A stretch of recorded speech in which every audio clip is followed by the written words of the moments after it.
Alrighty, so again, my name is Rick Hampton. I am one of the panelists and the moderator. To my left is Brad Caldwell, who we don't let have a microphone. And to my right is Don Wood, who we should not let have a microphone. So the idea here is for all of us to benefit and improve where we're at using digital music and improve our flexibility, our comfort level, perhaps as much as getting into some really technical aspects. It just kind of depends on where everybody is at this time. First of all, is there anybody here that is thinking, you're at the stage where you're only thinking about getting a laptop and going digital at this point? Anybody at that point? Okay, so every single one of us in here is currently using some form of digital music. Is that correct? Okay, how many of us purchase and download songs from the internet? Okay, yeah, I mean, if one or more is good. How many of you convert from vinyl at this point? You're going to love Don's presentation on just that a little bit later on.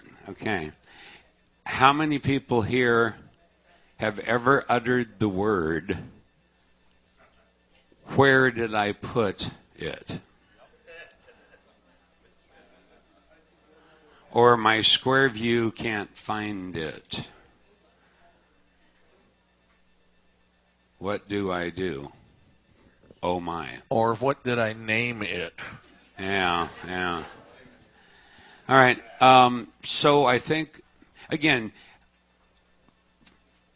how many people here are completely comfortable with file management in Windows? How many of you are lying? Yeah, file management for Windows. If the answer is what are you talking about? Yeah, you're Windows Explorer, File Explorer, so you can look at your hard drive, see what's where. Mm-hmm. Once again, how many are feel very comfortable with that? All right, so by half and half. Okay, so real quick, what happens is you acquire a digital file from something. Okay, you purchase it from a website. You get your package deal of the year and you burn it, rip it from a CD into an MP3, or you download the MP3 version, or you've converted after judiciously cleaning up the record and doing some tricks that he's going to show you, and you wind up with these music files that are all just pristine, and then you go, okay, I'm going to put them somewhere. For those of you that are very comfortable with file management, File Explorer, where do you put your music? My music under your profile. Okay. And what directory is what folder is your My Music folder in? It's your personal library. And if you keep going, would not it have something along the lines of users, perhaps your name, / something, / something, / I put mine in the directory C:\patter, C:\singer. Okay? Because that sticks them down in the root drive of the thing, and it doesn't matter what profile happens to be running on the machine, that can be accessed. All right, so we'll go from there on that. And Brad, why don't you say something? Brad Caldwell from Georgetown, Texas. And I really don't know what I'm doing on the panel, except that they did ask me to address something a little later, and we'll get to that for those. Just one question. How many here use SQMP3 for your player? Okay, so we'll get together in a little while so that we can talk to each other. And I hope to learn as much from you as you learn from me, and I'll probably learn more from you than you learn from me about how to use SQMP3 Gold. For those that don't know, it's one of the digital music players. SQMP3 Gold is one of the digital music players that is in use by callers, designed by a caller for callers. I select a different location for my files. I actually put my files on a thumb drive. I back them up to my hard drive, but I actually put the files, my music files, on a thumb drive. That way, if I'm coming to work with Rick, or I'm coming to work with Don, or I'm coming to work with whomever, I can just take my thumb drive and say, here, point the thing at this for a minute, and we'll use these songs. And that way, we don't have to copy songs back and forth.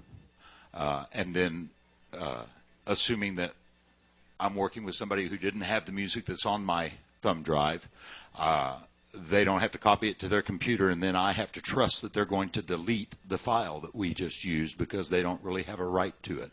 And I think that that's something that's really important to address in all of this, is that when we buy an MP3 from one of these fellows or any of the other music producers, we have the right to use that song. We have the right to perform that song with anybody we want to perform it with.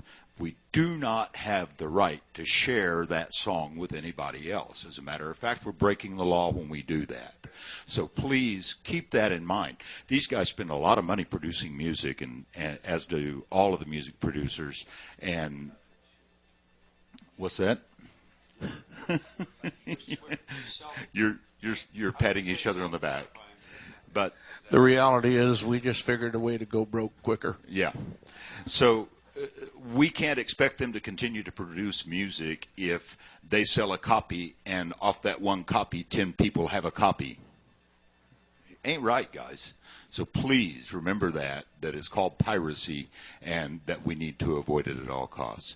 Having said that, as I said, I just saved mine to a thumb drive, and I have it in subfolders on that thumb drive so that I can easily find it. And I'll pass it back to Rick. Yeah, so you see the idea of what we're kind of getting is, how many people here use Cedar Square Dance System? Anybody? Quite a few. Okay, you get to hang with me and teach me how to use this stupid thing. Don will be doing the presentation on SquareView. How many use SquareView? Okay. How many use Digital Music Magician? You know what? I am not familiar with the program, but I'll bet you that I could get a volunteer from this audience that if you had some specific questions, I'd just be willing to bet you. I'm just willing to bet. You see the really old guy, I mean the stand up Bill. Yeah, him. That's Bill Hyman, y'all. He's the fellow that used to own Dosado.com and used to own Supreme. Well, you know, and he would sell you all this stuff. And he, along with Pat Carnathan, kind of put together the initial idea of being able to download MP3 music. And he is the author of Digital Music Magician. So if you have that particular platform, is there anybody else using any other platform? What do you use?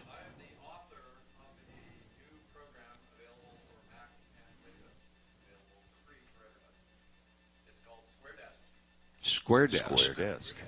Cool. Okay, so if you're interested in Macintoshing, there's also one. Oh, I heard something about that. So for the tape or for the MP3, your name? Mike Pogue, Sunnyvale, California, and he has a new program called Square Desk that will be available for Mac, Windows, and soon to be Linux. Is that right? And if you go to squaredesk.net, and it's free. It is free. And it includes a copy of SD as well. Includes a copy of SD with it. There is a chair up here or two for those standing in the back if you want to come use them. What?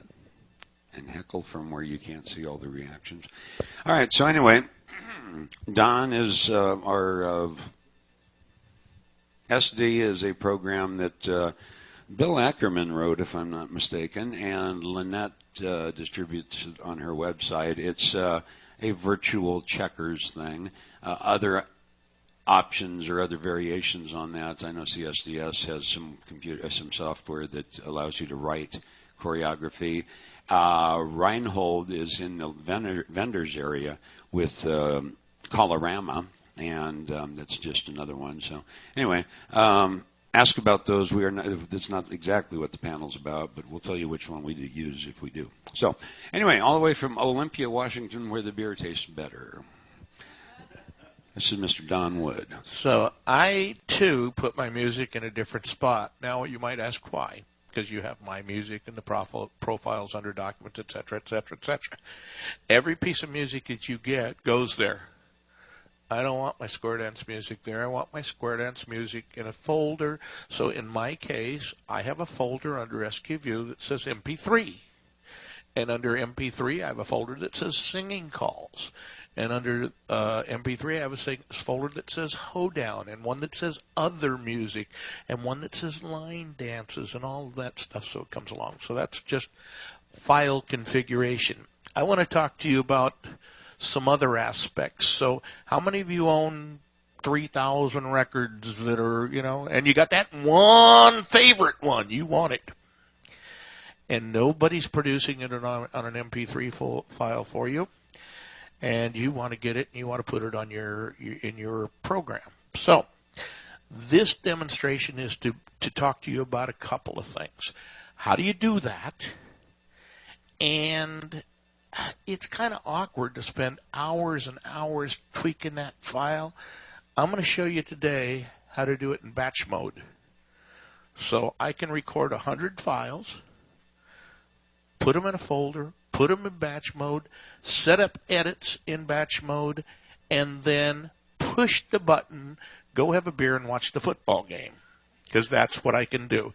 I'm going to speak specifically about GoldWave, and that's the product I use, but I happen to know Audacity does something similar.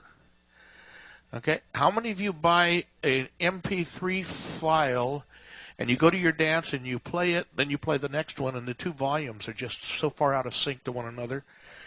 Yeah, well, but we can fix that. Or I bought this file and it's got 5 seconds of lead-in dead space, and everything else has got, or the next one has no dead space. Well, maybe you want them all to have the same amount. We can do that. And lo and behold, we can do it in batch mode. So here's where we start. Okay, this is the program. You're going to have to record. Now let me take it in two ways. If you're recording from vinyl, you have two choices. You can record into a WAV file, or today they offer these nice MP3 turntables. So you can put a turntable up that delivers the song directly to your computer in an MP3 format. You pick. Same problems exist. You're going to have the scratches, you're going to have the pops, you're going to have the hisses, you're going to have all the stuff. So what do you need to do that? Well, you're going to connect your turntable to a computer through a cable. And it should be, I've got to get my glasses on anymore. Yeah, it should be a good, solid, professional quality cable. Don't go down to Rat Shack and buy the $1.98 cable. Not good for you, okay? Secondly, you're going to have a good set of headphones. Not cheap ones. And I recommend a set of headphones first. Okay? And then your copy of GoldWave, of course. There are do's and don'ts about this. Do not use an amplified input into your computer. If you have an expensive audio card, and I take my MA150 out on the amplified side and I plug it into the audio card, guess what happens? I no longer have an audio card. It's simple. It blows up. What do?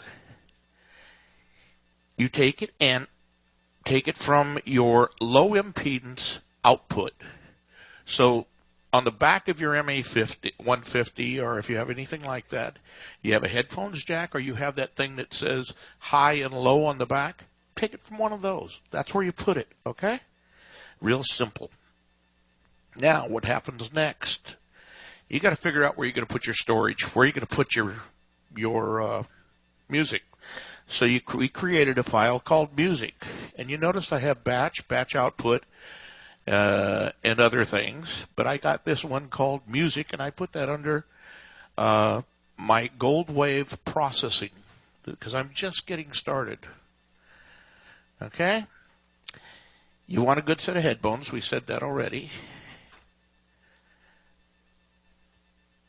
Once you have this all connected and you've got your music folder set up, you're going to want to begin the processing process, if you will. Goldwave will be a product I'm going to discuss in doing that. You're going to create two folders under Goldwave. One is called batch and one is called batch output. The batch folder will be where you put your newly recorded songs. So if you create a music file, and I've recorded 100 songs from my music file, now I'm going to move them, not cut them, but I'm going to copy them into my batch folder. Why? I'm not going to cut them because that deletes them. If I screw something up, I want the source. I don't want to have to go back and do it again. Okay? The next step in the process is to, as I said, move the files. And let me go back to where I'm at. Start Goldwave. So Goldwave comes up, and you begin to record your music. And it's going into Goldwave, into the folder you told it to go to. Well, you're going, not the output. Right now we're going to the music file, the one we created, because that's the gold source. I don't want to have to do that again. Up here, I think.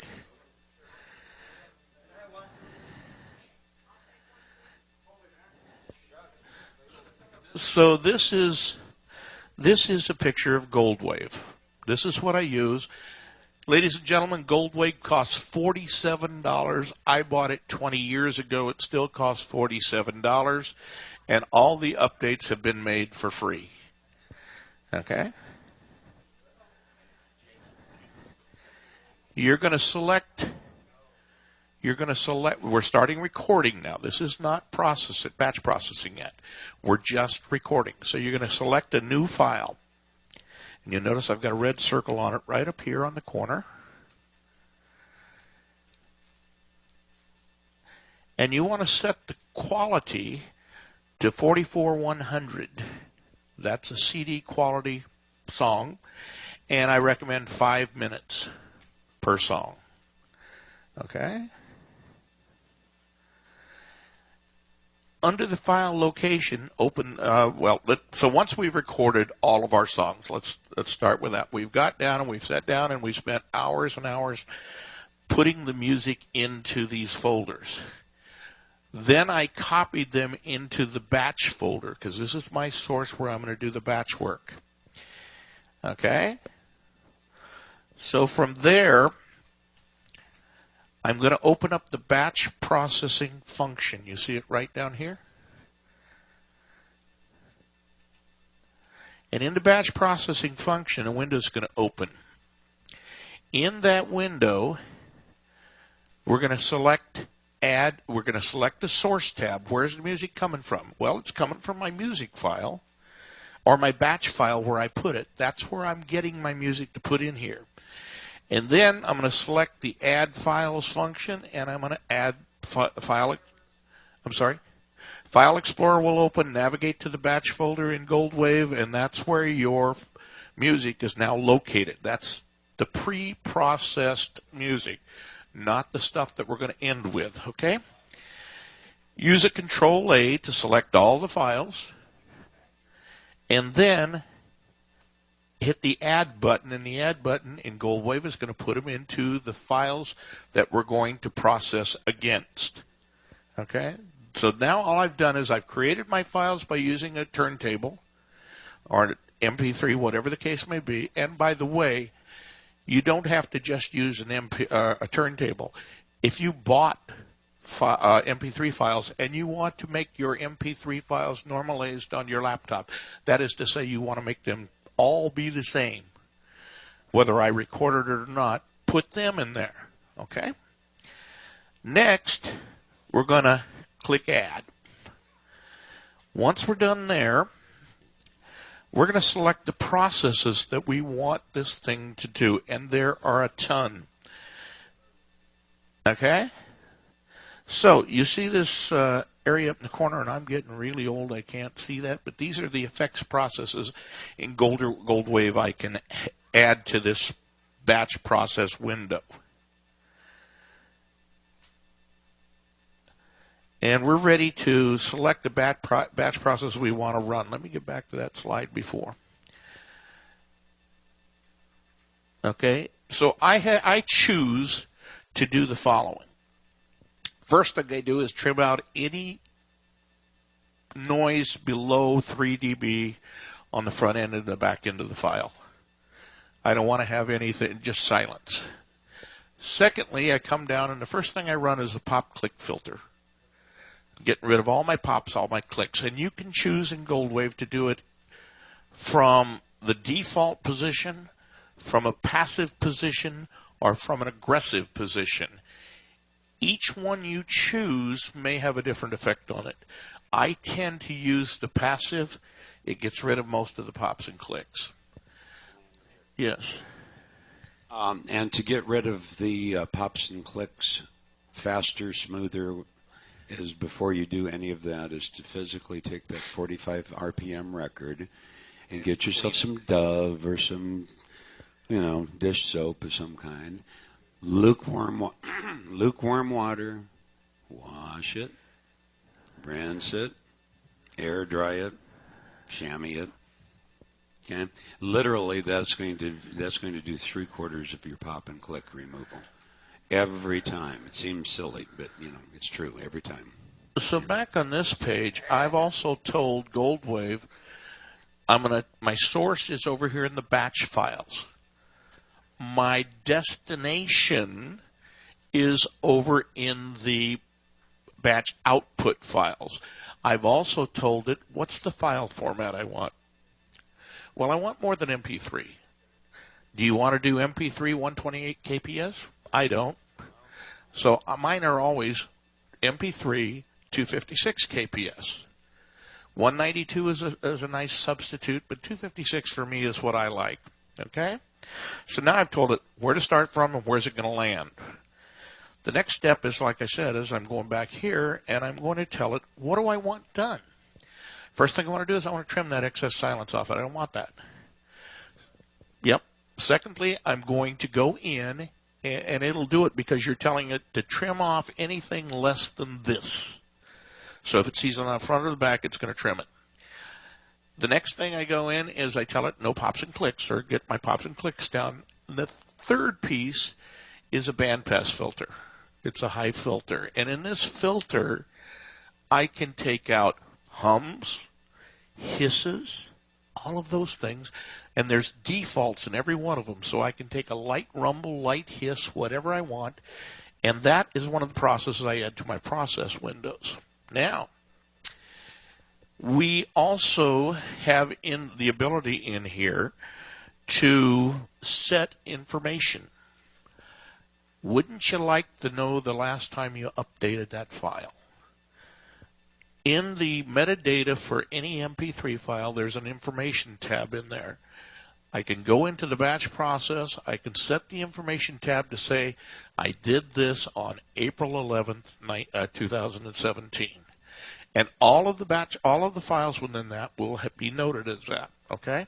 It's not going to change the initial metadata, the name of the file and all of that, but it will give you an update to when you did that.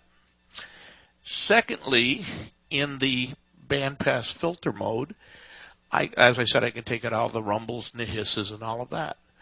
The next step is, and it's that step we talked about, the volume. Some of them come in and they're huge, and some of them come in and they're quiet. And what I like all mine at minus 16 dB. There is a setting in the volume control to say what do you want it at, and we set it to minus 16 dB. Once I'm done with that, the last step in my process is to add 1 second of silence in the front end of that record. So it all starts on the same beat.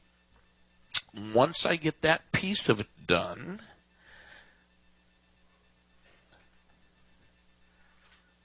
get back to where we're at. Here we start talking about the pop clip filter to remove the majority of the random pop sounds, etc. We're going to add a noise reduction to a very light hiss and rumble.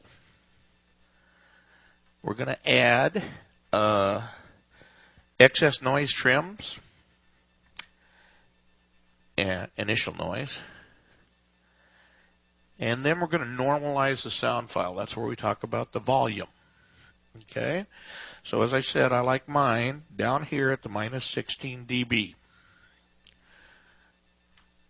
Next thing we're going to do is select the 16 dB tool, click Add, and that puts it in the process. We're going to make sure that there's no clipping. So in GoldWave, there's a piece of the file that says remove the peaks or lower the peaks. And if you've ever looked at a waveform, and we're going to look at one here in a minute, you look at the waveform and there's peaks up there, and if they go so far, that's called clipping. So we're going to remove the peaks so there is no clipping. We're going to add that second of silence in we talked about. And then we're going to select the Add Edit tab, and we're inserting that silence at 1 second. So in every song we'll have 1 second of silence. When we get done with that, your batch window should look something like this. Those are the processes that we're going to run against this suite of files. Once we're done with that, we're going to set the process to convert the files. So if you recorded to a wave, they're now going to come out MP3s. Okay? Once we're done there, and I should add, if you use this like I do, this all remains in your batch processing window unless you remove it. So if next week I go back with another 100 songs, I don't have to do this all over again. I'm done. It's already in there. We're converting to MP3. We know we're doing it at 44 at 256. And we're going to choose the storage location. I talked to you about that. We're going to the batch output. Once it's there, we're going to the destination tab. As I said, we're going to navigate to the batch output folder that we created earlier. And then you're ready to start your batch processing. What's going to happen at that point in time, and there are a lot of additional switches I could add to this. This is just the basic process. What's going to happen at that time is we're going to choose the information tab and replace the specified text I talked to you about so that metadata gets updated. And if any of these words are strange to you, hold your hand up and I'll explain them. And in the description, you want to enter the information you want. So I want to know when I updated my file last. I may want to know everything but the initial information on the file, like the record label and the number of that, because I'm not going to touch that if it's in there at all. Not every producer puts it in there. Okay? Once we're done with that, we're going to press the begin button. The system is then going to take over, and it's going to start to process the files. And you'll see a screen like this come up. And it tells you each song that's going through, the processes that are running against it, and every time one of them passes, it'll show up in the box below. So when you get done, you hope that you see this, all of them there, and everything is passed. Once you've completed that, they're now ready to move into your singing call folder or whatever. So what does it do? Let's take a look at that. Here's an initial file. If you look at the upper waveform right here, you see how big that is and how it's crossing over, and we don't know what the file space is in front of this, and look at the back of it. It's not really very good, is it? I come down to the bottom one. That's after it's done all its batch processing. The wave file starts to look like we would want it to look. The pops and clicks are out of this. The sound has been normalized. There's a second of silence in front of it. This is all the things that we're doing in the background while we don't have to sit there and do it to each and every file ourselves. Okay? and questions. Yes, Henry. Why don't we? Can we get the take that one. This would be Henry Grissett from beautiful downtown Burbank.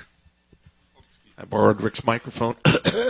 Well, close to Burbank. I'm from Los Angeles, but anyway, you go on Gold Wave. I remember, a few years ago, I was downloading some music from iTunes, and I was trying to use it in Gold Wave, and it was telling me that iTunes didn't recognize Gold Wave, and I was wondering if there's...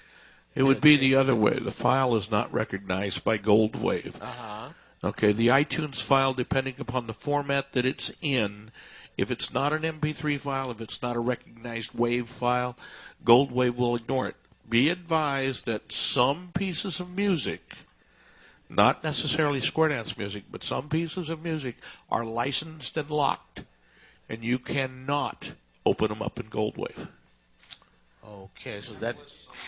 Could that have been the problem? Because it was definitely telling me that iTunes was not did not recognize Gold Wave. So the simplest way, it? What it is iTunes saves their music in an ID4 or something or another format.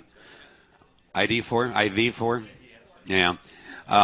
And I understand you can buy converters, but personally, I just choose not to deal with Apple because that's why are you being such a pain in the butt.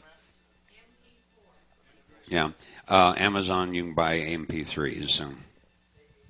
If you've got something in an MP4 format, everybody know what MP stands for? It's Motion Picture Industry. 3 MP3 files do nothing but remove all of the white noise above human hearing. MP4 is a different format of that, but it's more used for video. So online, there are lots of free MP4 to MP3 converters, and you can convert it online.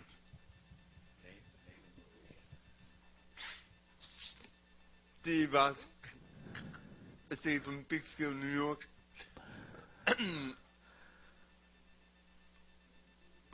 Take your time. Now I use iPod. But I do iTunes and iPod, but Audacity what I've been using to convert. Mm-hmm. But I'm having a problem. I didn't know that I could convert with the Gold Wave. Yes. I used to have Gold Wave on my laptop. Well, let me back up and tell you again. Audacity can do just about everything Gold Wave does, if not everything. Audacity is a great program. The Roundettes Cures use it a lot. I've chosen to use Gold Wave over the years, and I'm getting pretty familiar with it over the last 25 years. Yes, sir. We get a... Just one real quick thing. Steve spoke to me actually this earlier. What he's coming up with is if you in Audacity, I don't know, I'm not familiar with Gold Wave, but in Audacity as many, you buy the acquire the recording software. A lot of it's freeware, but you also have to download a LAME encoder, LAME encoder, and drop it down and point your Audacity's. The Audacity will say, "Where's your MP3 encoder?" Yeah. You have to do it with Gold Wave as well. Yeah. So you go out to Gold Wave's site if you're using Gold Wave, and they have a link to the LAME encoder. Yep. And that drops that DLL down, and then you put it in your Gold Wave file. And now what that allows you to do is to actually create MP3s after you have a WAV file. And you only do that once. Well, yeah. Yeah. Hang on just a second to that. Michael Fetting, Angier, North Carolina. Currently, I do use Audacity. I've been doing it for a while. Not a professional with it. But I want to focus on something that you addressed in Gold Wave, that you were saying move the file from your music in wherever you initially put it and drop it into batch. And then everything was directed to batch, and then it was the point is, I record the file at one location. Then I drop it into my batch folder, so this is still the gold copy of what I recorded. So if I have to go back and retrieve that because I either screwed something up with GoldWave or something hiccuped or whatever the case may be, I still have a good copy. I don't That's have to what go I wanted report to it. clarify, because I'm sure I saw you said move, and I was saying, do you No, really I actually said I went back copy and it? said copy. I want to leave those gold files there until I'm satisfied that the music is done. And I will say, having used the batch processing multiple times, there are some songs that, for whatever reason, I don't know if it's the way they were recorded. Maybe it was something that I did, but after I processed them, I didn't like them. And I wanted to go back and be able to then individually tweak that one song. And that's important exactly part what we're talking of why about. you keep it in. You keep one copy that's original, hadn't been touched yet, because you sure don't want to have to go back and record it again. No, and if you've gone in and you listened to the file after you've done all your work in the batch mode and you don't like it, you always have the option, and this is one of the things I like about the program, is I've got the option to reload the song, and then I can manually go through step by step. And if I didn't like what I heard, Control-Z backs it out, and I can start over again. One of the best things to do, this is the batch program that these folks are talking about, Don and Brad. The batch program merely, you set up the parameters, and then it just applies the same identical parameters to every single file in there. Now, here's the thing. If you're not certain, which most of you probably are not certain, what the various parameters that can be fooled with, what I recommend is your first step, after figuring out how to download this thing and get it somewhere where you can find it. I field so many phone calls from the label. I said, I downloaded your song, but I can't find it. Yeah, well, where did you put it? Well, I don't know. Anyway, but once this song, the first song or the first record that you create, 45, put this in there and then play with the silly things. Okay, you look in. What is it under effects for GoldWave? Yeah, I just got an evaluation. Yeah, it's copy. up under. Well, it's all of your edits. So you can go up into the edits and you can do this and that and the other thing. Yeah. The effects will bring you to other things you can do. All the batch processing does is give me pointers to those things that are already existing in the program. Mm-hmm. So rather than have to go in and say, I want to trim off this, and now I go back and say, now I want to add a second of silence. Now I want to go back and I want to expand the envelope to minus 16 dB. Now I want to go back, and it allows me to do that in one process. Right. But what I'm suggesting is with that very first file, and that is run it once through there and put some compression on it. And then listen to it. What did the compressor do? What happens if I turn the compression up? What happens if I turn it down? And same thing for any kind of parametric EQ, pop and hiss and click and stuff. Because what you don't want to do is you don't want to, without knowing what's going to occur, just start piling on effects. No, I agree. There's a learning curve, Yeah. and you should go and learn with a single song. What do you want to do? Because once you've got that process down, now you have a model for you to follow that you want. We have another question in the back. Dennis Clark, Indiana. You have a batch process, a list of settings or edits that you want to do in a batch process, and you know that you want to use this one over and over. Yes. Is there a way to save those in GoldWave? When I go out of the batch mode, all of those processes that I put in there, in that step, they're saved. It stays set up, man. Unless I go back in and remove them. So I have a setup that I use routinely. And I go into GoldWave, and all I do is copy or build my files, move them over, and then I go to batch mode and I hit set. The only thing I might change in that from time to time is that information tab. If I did this on April 20th, I'm going and changing that date. Because I want to be able to, if you look in your File Explorer under Windows, you look at the data that shows up when you see a file, and it says Joe Blow did it and this and that and the other thing, that's the data I'm looking at. So if I want to sort by all the files that I updated on April 20th, I can do that. But that's the metadata. If you don't do it, you won't have it.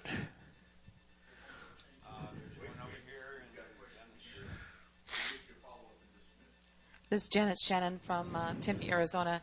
I want to make sure I'm clear that in the batch process, can you do MP3 and WAV files at the same batch? Yes. Okay. Yes, you can.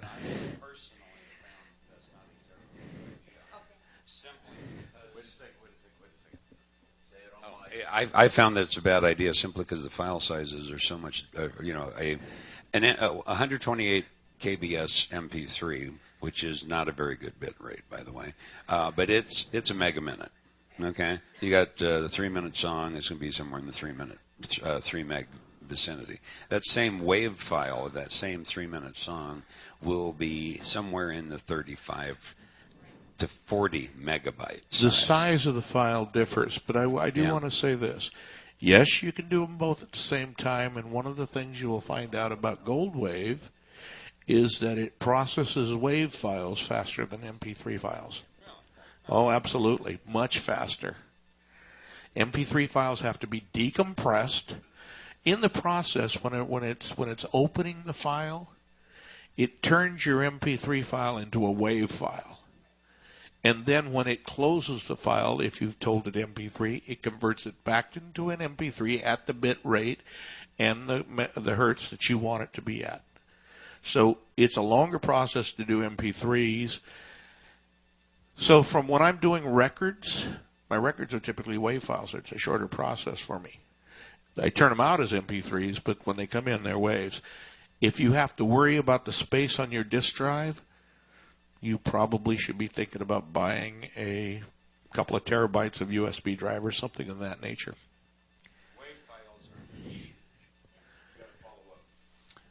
Dennis Clark again. I want to clarify the question I asked. My question was, are those settings saved? What I meant was, are they saved to a point that, can you save them to a point that if you change something in those settings, can you save them under a name to where if something is changed and you go back in, I do believe you can create a custom process. I believe you can. I haven't actually never done it because I really don't change anything other than the metadata information. That's all I change. I'm pretty sure you're correct about that, Don, yeah. that you can save it in a custom profile. Dennis Farrar, Sun City, West Arizona. I've been using GoldWave for a long time, and you mentioned, Don, about saving your files under music, under MP3, SQMP, or whatever it is. Well, when I bring them in the first time, I save them under a music file under GoldWave. Under GoldWave. It just says music. Right. Well, I've been doing this for a long time, and I appreciate this because now I'm going to try this batch. I've never done the batch. I've always done about 6 at a time and done them 1 at a time. And I run across a lot of times, well, I'm retired. I run across a lot of things when you have music like Clap Your Hands on Coyote Records. When you have some of those clap hands in the background, if you start being aggressive with your pops and stuff, it's going to take a lot of those clap things out. And as good as SQ Square View is, I don't put anything under Square View folder because Thomas does upgrade it from time to time. And if you upgrade and something happens to those music files, yeah, you got it backed up. But what I've done is I've put everything as an underscore MP3, underscore lyrics, and it's all at the top of my hard drive, and those get backed up on F-Backup on a regular basis. So it's something to think about. You can also go to my website, and I'll show you how I've done my music using a Micro 100, the Hilton, and also, well, it was my 150 at the time, but now it's a 220. But it's basically the same thing. It'll show you where to plug it in. Make sure you get a headset. And the new computers do not have a microphone auxiliary.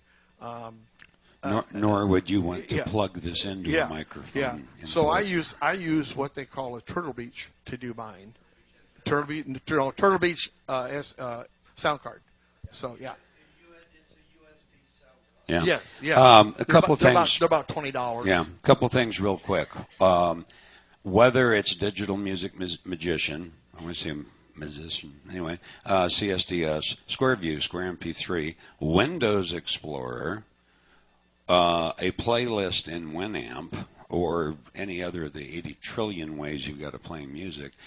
It does, nothing is going into that program, nor can that program eat up anything that you play through that program. It's merely a Windows File Explorer based, meaning that it, with all the fanciness of it, it goes down there and takes your mouse and finds your song and double clicks on it for you. Okay? Backing up, wonderful, wonderful idea. Okay? But backing up in the same hard drive, you've got them in one case, you've got the music in the SquareView folder under a folder named MP3. Okay, no big deal. SquareView could go out of business. The DLLs quit working. All kinds of crap could happen. Yeah, but your music's still there. Okay, so if you're gonna take the time of backing up, which is a really good idea, put some on the cloud. Maybe put some on an external hard drive. Back it up in two places. Yeah. And then also, thing you carry around. Yeah, I want to reiterate cloud backup, because if you've ever lost it all, you know what the pain is. Cloud backup, for the most part, if you belong to, I'll give you one that I use, Hightail. I have all of my stuff backed up to Hightail. It's on the cloud. If I need access to it, doesn't matter where I'm at. I can get it. I don't have to worry about carrying that backup drive with me. Windows OneDrive also. Yeah, another one. The Windows OneDrive that comes with 10 is a great free one. They limit you to 5 gigs, but at 5 or 6 megabytes per tune, 5 gigs will hold a fair amount of music. So, in closing, what I want to say is, organize your music. Okay. Don't leave it spread all over. I help people with this stuff. And I'll go in and somebody will say, will you give me a hand with this? And I say, where's your music? And I go in and find it sitting on the desktop. Well, okay. And where's your lyrics at? Oh, no. They're someplace else. If you follow the conventions and you put your lyrics files, and Thomas Baronhead gives you 9,700 cue sheets already done. If you put them in the lyrics folder and you put your music in the folders we've outlined in SquareView, you then know where everything's at. And you can go and get whatever you need to do it. And that's when people start to, I got the lyrics on Plaything Press, but it doesn't work. Why not? Because it doesn't know where your lyrics are at. I'm going to cover that in SquareView configuration. Yeah, I have a question right for after Mike. This. Mike, do you have lyrics included with SquareDesk? Not today. So for those who came in late, I'm the author of SquareDesk. It does support lyrics, putting lyrics files in right next to where the file itself is, and it's in beta test right now, so it doesn't have all the features that SquareView does. I know what's inside the SquareView files, and so I'll be figuring out some way to do lyrics in the future. But thanks for asking. Bill Hyman, could you speak as to how things are organized in that magical thing you got? My name is Bill Hyman from Marlborough, New Hampshire. I am the creator of Digital Music Magician. I had the pleasure of actually being the first individual in this industry to introduce MP3s to the industry. I had to create my own store. Thank you. I had ended up creating FileMagician.com since there were no good delivery vehicles around. We spent huge amounts of money to get that going. And just for historical clarification, I should mention, while I worked very closely with Pat Carnathan, actually my co-pioneer was the late Johnny Wyckoff. I was 61 at the time. He was, as it turned out, 71. He told everybody he was 61 because he thought that was cool. But I thought it was cool, actually, too. Anyway, but Johnny, at the age of 71, was actually one of the most forward-looking pioneers in this industry, and he was the first producer to digitize a good chunk of his library, and I had the pleasure of distributing that for him in MP3 format on dosado.com or Handhurst Tape Service and so forth. The point here is that I created Digital Music Magician for a very simple reason. I am not a programmer, so I actually had to pay for outside programming, which is why it costs money. I am very respectful of Square Desk and the programming skills there and others who have done that for free. I have no problem with that at all, quite frankly. We are not really competing. We're simply offering different products, and there's honestly no competitive spirit. Digital Music Magician now costs $99. It is installable in any Windows operating system which you might have now, including 10. Works very, very well. The cue sheets are all available at digitalmusicmagician.com, including all of the SquareView cue sheets there with permission, by the way, from Thomas. He and I have always been extremely cordial with each other and very respectful. Once again, no competition. He is a free program. Your program is also free. We charge $99, and the prices go up from there up to $149, I think $200. It doesn't really much matter. The theme of my program was to simplify it so you didn't have 44 buttons staring you in the face. Or said differently, I designed the program for callers like myself with short, stubby, fat fingers wearing bifocals. That honestly was the design criteria for the program. I kid you not. It was written down. That's what we had to do so that all of my buttons are large, they are readable, and you can design the viewable screen in any configuration which is good for you so that it simplifies what you're looking at any point in time. Quick to find. I also will comment on where you store things, whether they're in root or deep in store user files, as does CALLERLAB and Reinhold Rodig. I am now having that installed in C, Digital Music Magician. It eliminates all of the Windows vulgarities, if you will, because they unfortunately, Microsoft changes them frequently so that it's always available to you. I can tell you CALLERLAB's dance program, also installed in the root. That has simplified it, and I agree with your comment on backing up files. They should be as close to the root as possible, plus, at the very least, one minimum on-site external hard drive, and certainly up on Carbonite or any of the other really wonderful cloud options there. You really should have backup. I actually have several backups, and for years, actually in the years when Tom and Pam Dillander owned Dosado.com and Handhurst, I actually kept 2 extra copies of all of their music in other sources since I was actually hosting it on my server. They didn't have their server. That was always on my computer. I always had it just for emergency sake in 2 other very safe places. God forbid something happened to my server.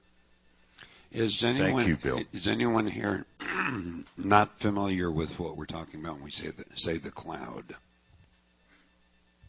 Everybody knows what the cloud is. Yeah, it's me. Everybody knows how to get to the cloud. Everybody knows how to put a file up on the cloud. Everybody knows how to, once that file's up there, get it down when you need it. Let me ask again, show of hands, how many people or maybe could use a little cloud input? All right. How many people are specifically interested in SquareView? Okay. How about Square MP3? Okay. CSDS and others. Okay. I think what we'll do is, because it's, what time is it? It's 3:40. Yeah, we got 5 minutes. Yeah. Talk about the cloud just for a second. All the cloud is a server, a hard drive, somebody's computer, somewhere besides where you are. That's all it is. Free services like Dropbox, for example, is an example of the cloud, and they give you 5 gigs to start with. Oh. Yeah, it's free. And a maximum of $99 a year for a terabyte. That's what I use in particular. If anybody has purchased Office 365 from Windows, that came with a terabyte of one drive for you. So if you've purchased the Windows 365 Cloud Suite, you've got a 1 terabyte place to park stuff, and you might not even realize that. With Dropbox, after your initial allotment is up, if you refer people, they give you more, and I think 750 megabyte chunks or something like that. But anyway, so you need a place to put this stuff, and even an external hard drive is better than nothing. But anything that is physical, and 2 external hard drives is better than 1. That's true. But if you got 2 external hard drives in the same house that burns down, it makes no difference.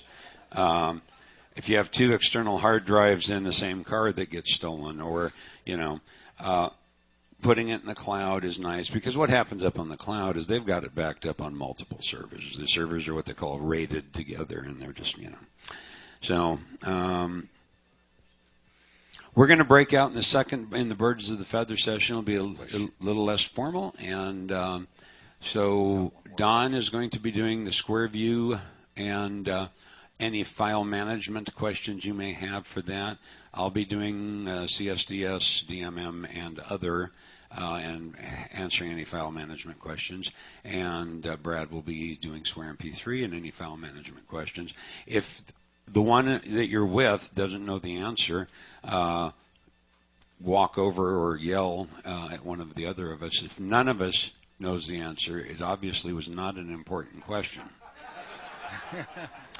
So I'm thinking, hello. Dennis Clark again, just real quick, you're talking about backing up to the cloud. My question is, and this is a problem that I keep encountering in my area, and I don't know if it's all over, how many of you have been told never connect your computer to the internet because of viruses? Anybody in here? How many believe that? Are you talking about never connect your calling computer to the internet? So there's an easy solution for that. Yeah. So, but let's address that, because that is a legitimate question, because a lot of us don't connect our calling computer to the internet. We use our calling computer just for calling, and we don't want to take a chance on getting infected, so we don't connect our calling computer to the internet. I almost did it again.